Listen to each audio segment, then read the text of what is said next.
Bueno, hoy vamos a ver desde la cátedra de fisiología la actividad motora del tubo digestivo y el tránsito de los alimentos. Me presento, me llamo Pablo Menéndez, soy médico, especialista en cirugía del aparato digestivo y docente. Vamos a analizar la función de todos los procesos motores que se producen en el tubo digestivo desde la boca al intestino grueso. En la boca y orofaringe vamos a analizar la masticación y la deglución. En el esófago, la deglución y peristalsis. En el estómago, el almacenamiento, mezcla y vaciamiento gástrico. En el intestino delgado, la segmentación y peristaltismo.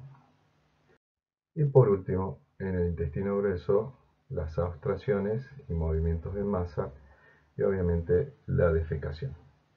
Acá arriba ustedes ven un reloj y es que todos estos procesos tienen un tiempo y ese tiempo hace al funcionamiento de todo el tubo digestivo. Entre esta clase y la próxima clase vamos a analizar los tiempos que va permaneciendo el alimento en la boca, el esófago, estómago, intestino delgado e intestino grueso.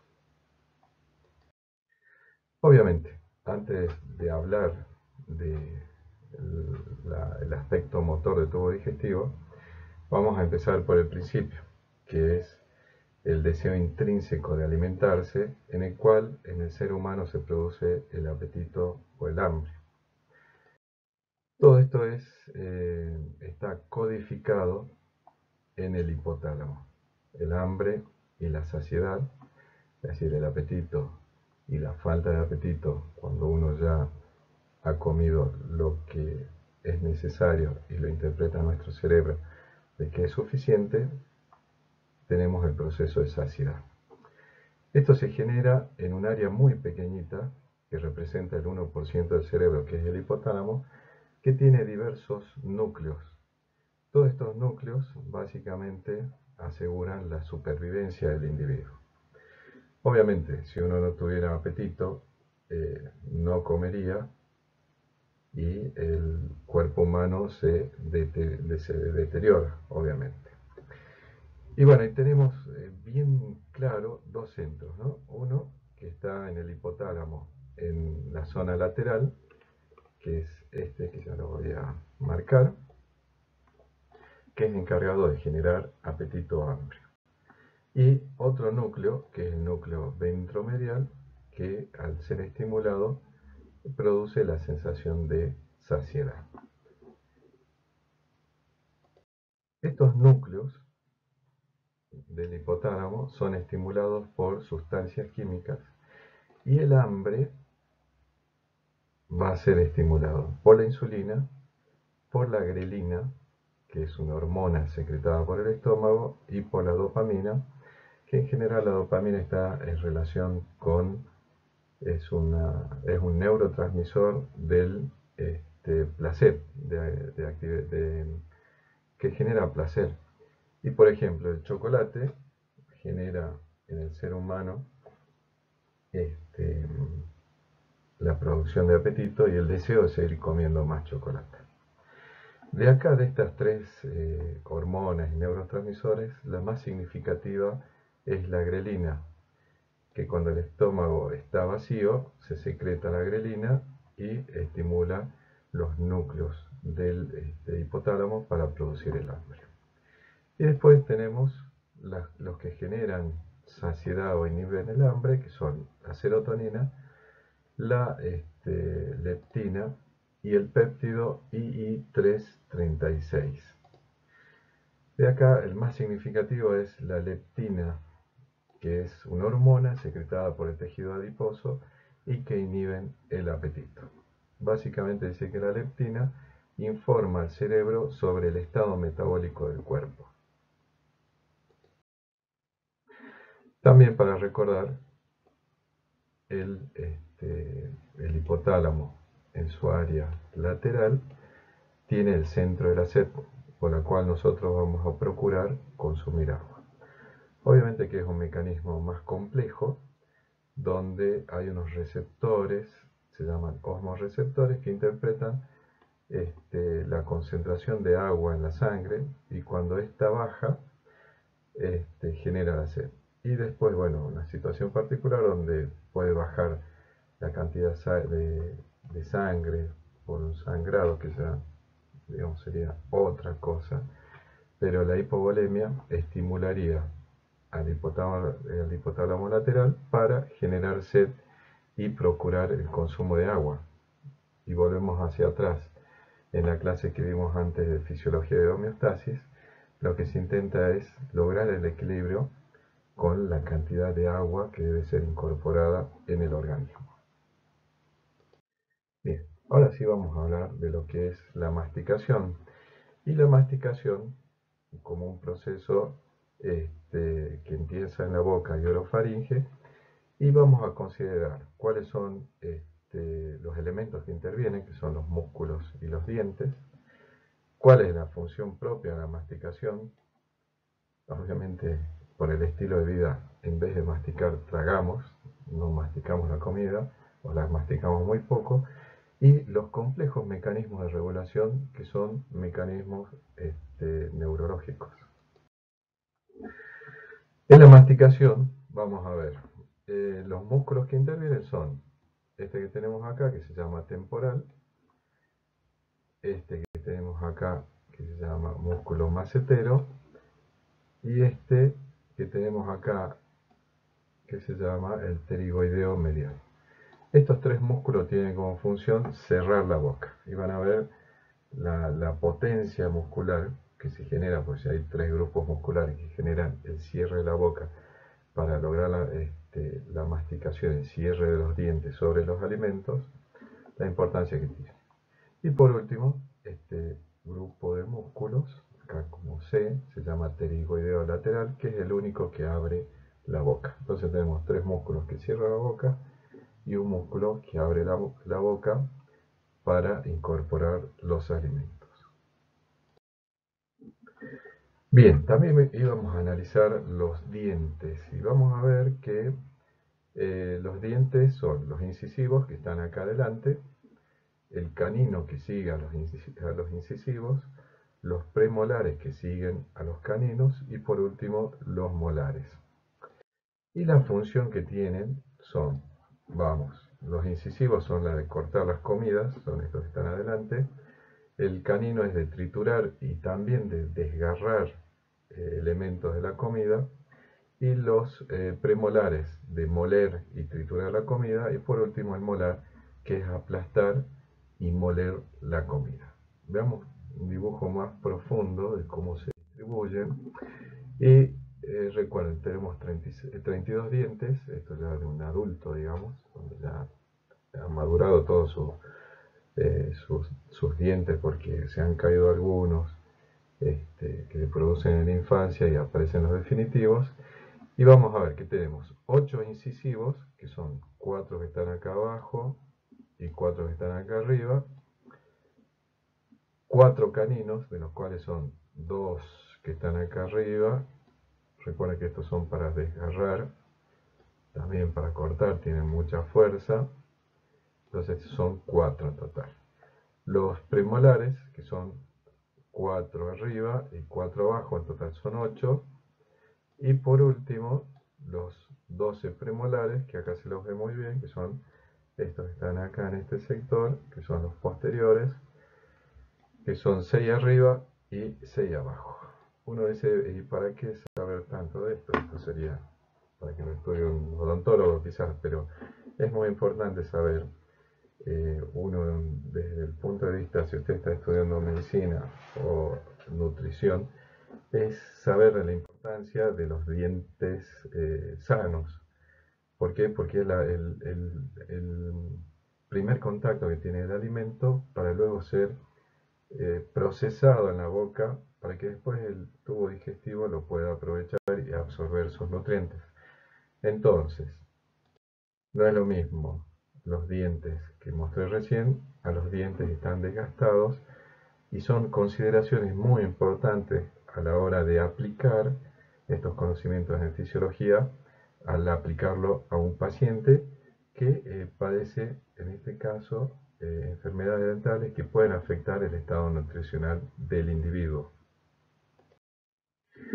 Muy bien, la masticación tiene como función romper las cubiertas de celulosa que son indigeribles, y estamos hablando de los vegetales obviamente, por eso es importante masticar bien, formar partículas finas, es decir, tratar de masticar la mayor cantidad de veces posible una carne, póngale un pedazo de pollo, un pedazo de carne, y obviamente que la trituración va a facilitar el funcionamiento del estómago en cuanto al procesamiento del alimento y el vaciamiento para que después estos nutrientes sean absorbidos correctamente. El mecanismo de regulación de la masticación está dado por el nervio trigémino. El nervio se llama trigémino porque tiene 3 ramas.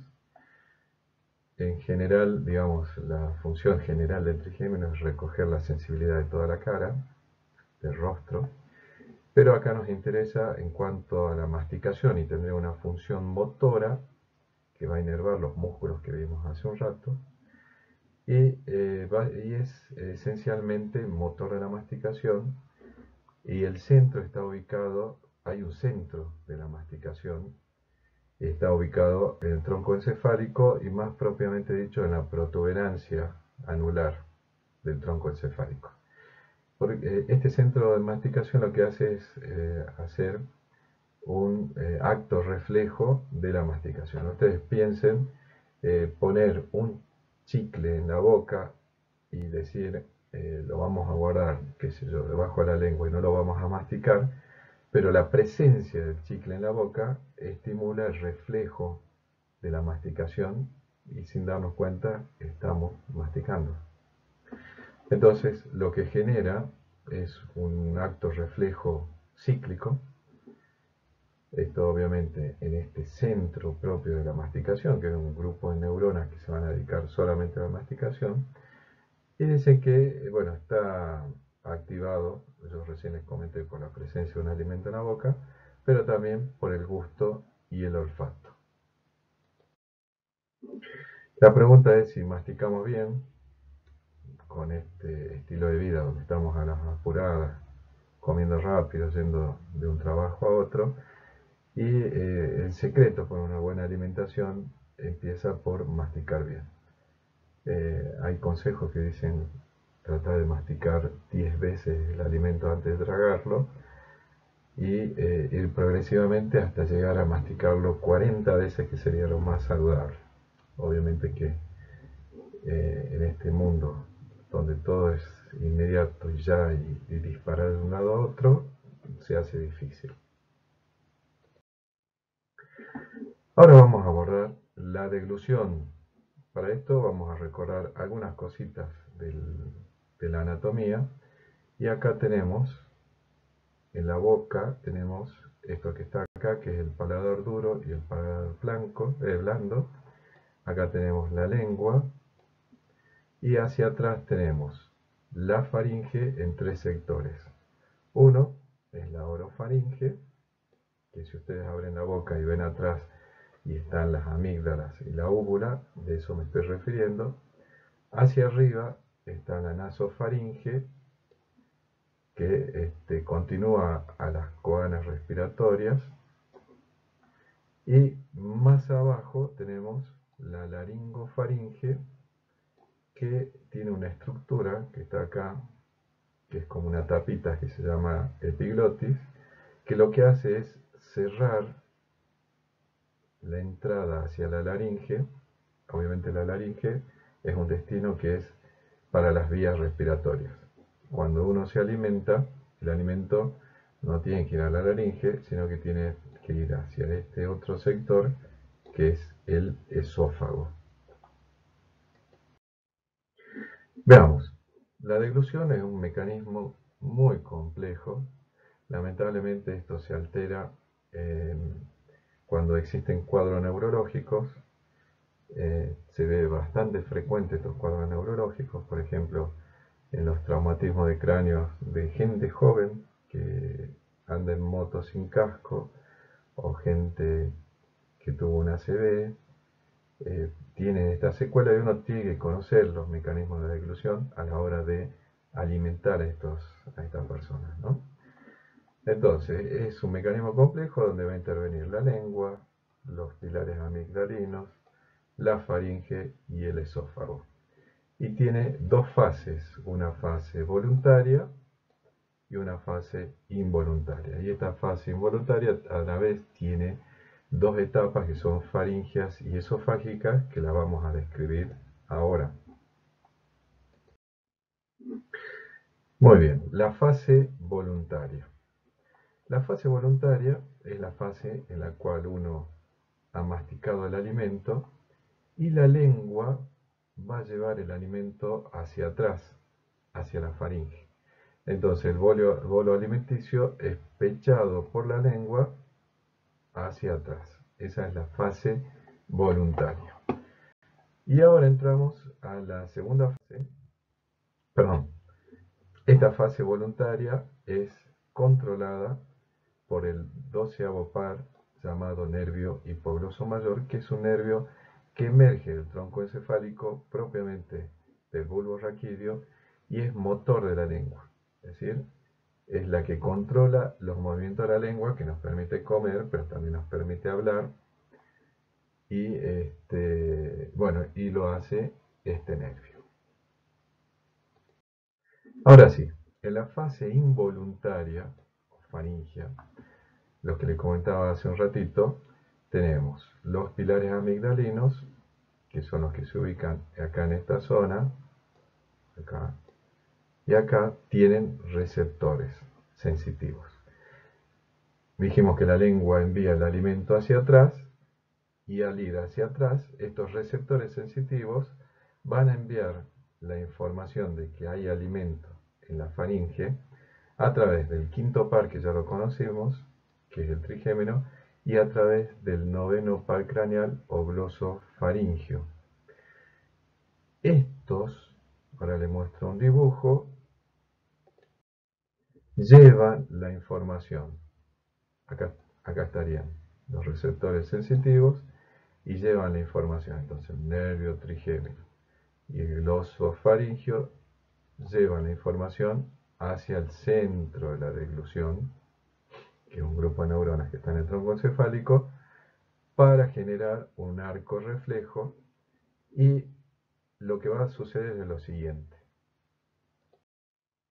el estímulo va a volver de nuevo, pero a través del noveno paro glosofaringio, que es el encargado de la motricidad del proceso deglutorio, y va a suceder lo siguiente: va a activar estos mecanismos. Primero, a nivel de lo que es las fosas nasales, va a cerrar el velo del paladar, que es este que está acá.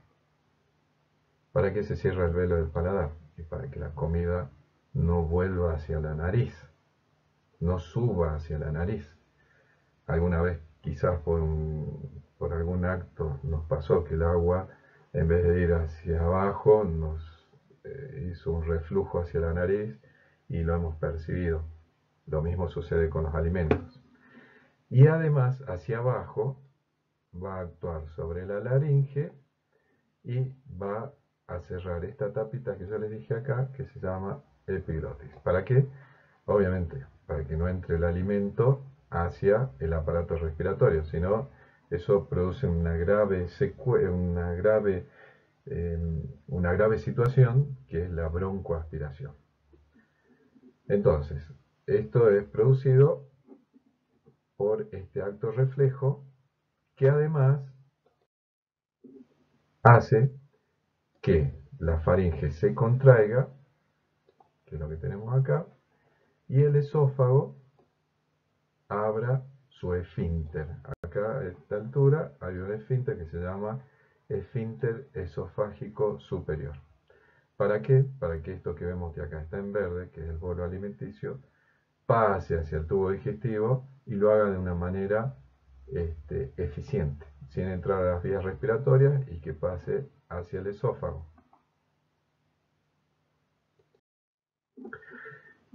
Bien, hemos dicho que la fase involuntaria tiene una fase faríngea y otra esofágica, que después se completa con el movimiento del alimento en el esófago en sentido de la boca hacia el estómago, en la cual se generan movimientos peristálticos primarios que van a continuar a los movimientos que se produjeron en la faringe, las contracciones de los músculos faringeos, y movimientos peristálticos secundarios que ayudan a los movimientos primarios y se generan en zonas donde se distiende el esófago por presencia de alimento. La idea es que el alimento baje, entró por la boca y baje desde el esófago superior hacia el estómago. Y se produce un fenómeno acá que es a nivel, lo voy a dibujar acá, de el esfínter esofágico inferior o cardias, que siempre está cerrado, que se abra para que el alimento ingrese al estómago. Esto es importante saber, lo del esfínter esofágico inferior o cardias, que siempre está cerrado porque hay algunas enfermedades que generan reflujo, es decir, la comida que está en el estómago o el ácido que está en el estómago sube en forma retrógrada hacia el esófago y eso no es normal y genera enfermedad. A veces enfermedades graves como el esófago de Barrett y el cáncer de esófago. Así que miren lo importante de que el cardias esté permanentemente cerrado y solo deje pasar los alimentos que vienen desde la boca hacia el estómago. Bien, ¿quién controla la fase esofágica? Este gran nervio que se llama, que es el décimo par o vago. Este nervio lleva casi el 75% de las fibras simpáticas y obviamente no solo va a controlar lo que se produce en el esófago, sino que controla todo el tubo digestivo, todo el aparato respiratorio y tiene función sobre el aparato cardiovascular. Es decir, el nervio vago, también conocido como neumogástrico, es un nervio muy complejo que sale del bulbo raquídeo y que tiene una gran función en prácticamente todo el organismo. Muy bien, dejamos entonces los procesos tan complejos que fueron de masticación y deglución y vamos a ver ahora la función del estómago, pero voy a hacer un breve repaso de cómo se regula la actividad motora a partir de ahora en el estómago, en el intestino delgado y en el intestino grueso. Y vamos a ver que las funciones, no solo digamos la actividad motora, sino las funciones secretoras en el tubo digestivo, tienen tres centros de comando. Uno, el sistema nervioso autónomo, otro, el sistema nervioso entérico, que está dentro de la pared del intestino y del estómago, y por último, el sistema enteroendocrino, es decir, hormonas que se producen dentro del tubo digestivo y que regulan la función. Empecemos por el sistema nervioso autónomo. Recién hemos estado hablando de, por ejemplo, de la masticación, de la deglución, pero también puede ser el vómito. Hay centros ubicados acá en este sector, que es el tronco encefálico, que se encargan de controlar estas cuestiones, tanto la deglución, la masticación como el vómito. Y de estos centros salen fibras simpáticas y parasimpáticas que van a regular los órganos y lo hacen a través de los pares craneales. Saben que las fibras simpáticas pertenecen al sistema nervioso autónomo y tienen una función, podríamos decir, aceleradora de un proceso, mientras que el parasimpático tiene una acción inversa, frenadora de un proceso. Si yo lo aplicaría, si bien estamos hablando del aparato digestivo, pero póngale para entenderlo más fácilmente. En el corazón, las fibras simpáticas aceleran el latido cardíaco. En cambio, las fibras parasimpáticas disminuyen la frecuencia de contracción cardíaca y enlentece el latido cardíaco. Esto es más o menos para que tengan una idea de cómo funciona el sistema simpático y parasimpático, que obviamente cuando veamos sistema nervioso lo vamos a estudiar en profundidad. Además del sistema nervioso autónomo, entonces teníamos centros en el tronco encefálico, los pares craneales que llevan fibras simpáticas y parasimpáticas, pero también toda la médula espinal va a llevar a través de sus nervios raquídeos fibras simpáticas y parasimpáticas que van a controlar todos los órganos y sistemas. ¿Se acuerdan cuando vimos homeostasis? Cómo el sistema nervioso endocrino, el sistema endocrino y el sistema nervioso controlan las funciones de casi todos los órganos del sistema. Muy bien.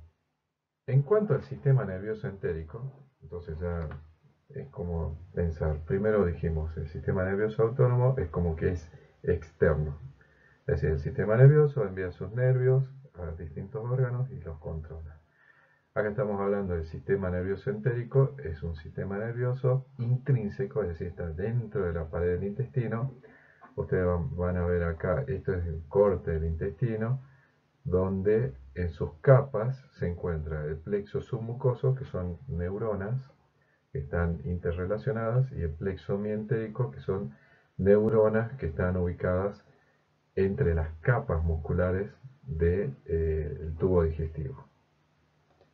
Si vemos este dibujo, el plexo mientérico son todas estas neuronas que tenemos acá, que están acá y que van a controlar la función motora del tubo digestivo, y después tenemos el plexo submucoso, que es el que está acá, que son neuronas que en general controlan la secreción que se produce en el tubo digestivo. Pero, ¿por qué agrego esta imagen? Porque si bien son intrínsecas, están en relación de dependencia con el sistema nervioso simpático y parasimpático. Bueno, también le dije del tercer elemento, que es el sistema enteroendocrino, es decir, un sistema endocrino intrínseco, en el cual les voy a mostrar acá, esta es una imagen histológica del estómago y esta del duodeno. Vamos a ver que el sistema endocrino del estómago hay unas células que se llaman célula G que van a producir una hormona que se llama gastrina, mientras que el duodeno va a tener unas células que van a producir secretina, colecistoquinina. Es decir, son células que producen hormonas y que tienen una función específica y que la vamos a ir viendo en cada órgano en particular. Bien, entonces hemos hecho un breve recuerdo de cómo está regulado el estómago, el intestino delgado y el intestino grueso, y ahora nos vamos a dedicar al estómago, y esta es la última parte ya de la clase. El estómago tiene una curvatura menor, que es esta que está acá, una curvatura mayor, que es esta que está acá, un techo, también llamado fundus, y un antro. Y tiene dos esfínteres. Uno es el cardias, que recién lo mencionamos, que separa el esófago del estómago y está permanentemente cerrado. Y otro, el píloro, que separa el estómago de esto que está acá, que sería el duodeno. Ahora, el estómago tiene distintas partes, ¿no? Una parte sería esta que se llama fundus, otra que es esta intermedia que se llama cuerpo, y esta parte final marcada en esta zona que se llama antropíloro. Entonces el estómago, imaginariamente, podemos dividir en tres partes: fundus, cuerpo y antropíloro, y tienen importancia a la hora de entender cómo funciona el estómago. Muy bien, ¿cuáles son las funciones del estómago? Una es, obviamente muy clave, es almacenar, es decir, todo el plato de comida que ustedes tenían frente a sus ojos, lo han comido, lo han tragado y de manera casi inmediata pasó al interior del estómago. El estómago tiene una capacidad de almacenamiento de aproximadamente 1,5 litros, es decir, tiene una gran capacidad. Y dice que cuando empieza a entrar alimento en el estómago, produce un reflejo a través del neumo gástrico o décimo par o nervio vago y se relaja el estómago para ser más receptivo y almacenar alimento. La segunda función del estómago, obviamente, es mezclar ese alimento con el ácido clorhídrico que produce el mismo estómago. ¿Para qué? Para formar una sustancia que se llama quimo. El quimo es una mezcla entre el alimento y el ácido clorhídrico y, digamos, ustedes comieron un bife, una lechuga, un tomate, el estómago lo va a mezclar, lo va a procesar y lo va a transformar en una pasta lechosa, que hasta que no se transforma en pasta lechosa, no va a dejar el píloro que pase al intestino para ser absorbido. Así que vean de importante esta primera etapa del estómago. En el estómago, hasta que no se transforme en esa pasta lechosa, no va a seguir el proceso digestivo. Y bueno, el tercer elemento que vamos a estudiar, que es el vaciamiento gástrico, que es en el que nos vamos a detener, que es de esencial importancia. ¿Quién regula la actividad motora del estómago? Es el neumo gástrico, el sistema nervioso entérico y el sistema enteroendocrino. Bueno, acá está el dibujito recordando el décimo par. Bueno, con este tema del almacenamiento, vieron que hoy por hoy se hacen cirugías restrictivas para los obesos mórbidos para que bajen de peso, ¿no? Entonces, una de las cirugías, esto es más que nada anecdótico para que entiendan la función de almacenamiento, vemos como esta cirugía que se llama manga gástrica, lo que hace el cirujano es resecar esta parte de estómago, saca esta parte de estómago, de tal forma que el estómago queda como un tubo, una manga. Es decir, la capacidad de almacenamiento es mínima y con esto se logra que el individuo empiece a perder peso. También hay cirugías mucho más agresivas, ¿no? Donde lo que hacen que es el famoso bypass gástrico, donde cortan esta parte del estómago y llevan el intestino, que está acá, y lo unen con esta parte del estómago. Con esto se pierde la función de almacenamiento del estómago, pero también hace un bypass, se puentea una parte muy importante de superficie absortiva del intestino delgado y produce un síndrome de mala absorción en el individuo y con eso logra bajar peso. Esta es una cirugía que también se realiza mucho, obviamente que tiene su complejidad y hace bajar de peso al individuo, pero bueno, esto es mucho más complejo. Vamos a ver que no solo para bajar de peso uno necesariamente tiene que hacer una cirugía, sino que tiene que hacer tratamiento psicológico, psiquiátrico, tener un equipo interdisciplinario donde también haya nutricionistas, en fin, es bastante complejo. No es solo la cirugía y listo. Pero sigamos. Vamos a ver ahora el vaciamiento gástrico y me van a entender luego por qué es tan importante saberlo, ¿no? Y en qué consiste el vaciamiento gástrico después que se formó esa pasta, que es el quimo, para mandarlo al intestino delgado para que el intestino lo empiece a absorber, se actúa lo que se conoce como bomba pilórica, que se realizan en este sector, en el canal pilórico, tiene que ver el antropíloro, y son contracciones vigorosas que empujan esa pasta a través del píloro, que recuerden está tónico cerrado, y que deja pasar pequeñas gotitas hacia el intestino para que se vaya absorbiendo. ¿Quién lo va a regular? Y lo va a regular la hormona gastrina, que recuerden, la hormona gastrina es secretada por las células G del estómago. Acá no la pueden ver en la imagen, pero esta imagen de acá corresponde a la histología del estómago, y sus células G secretan la hormona gastrina, que favorecen que la bomba pilórica se contraiga y se produzca el vaciamiento gástrico.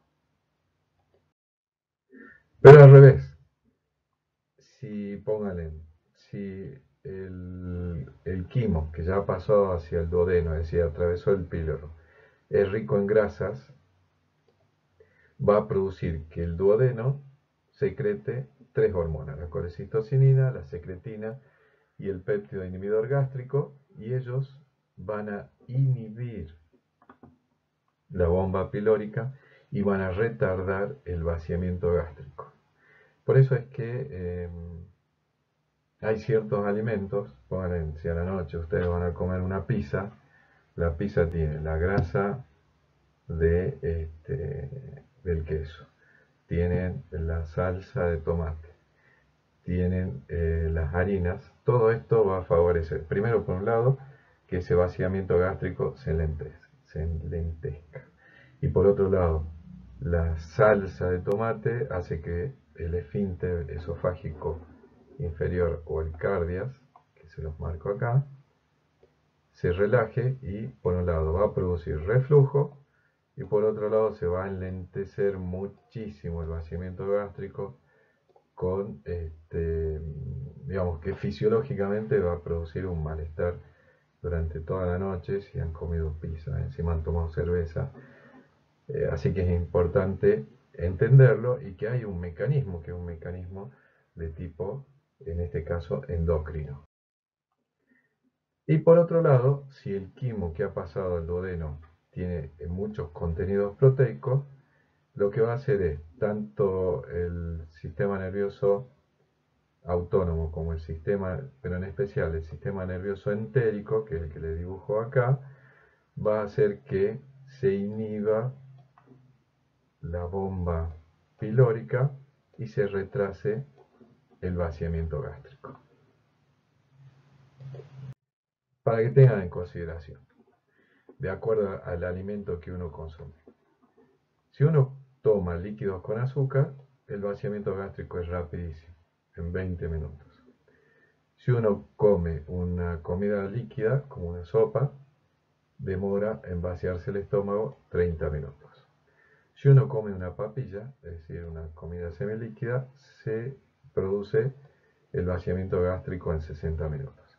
Ahora, cuando comemos comidas sólidas, demora 3 horas.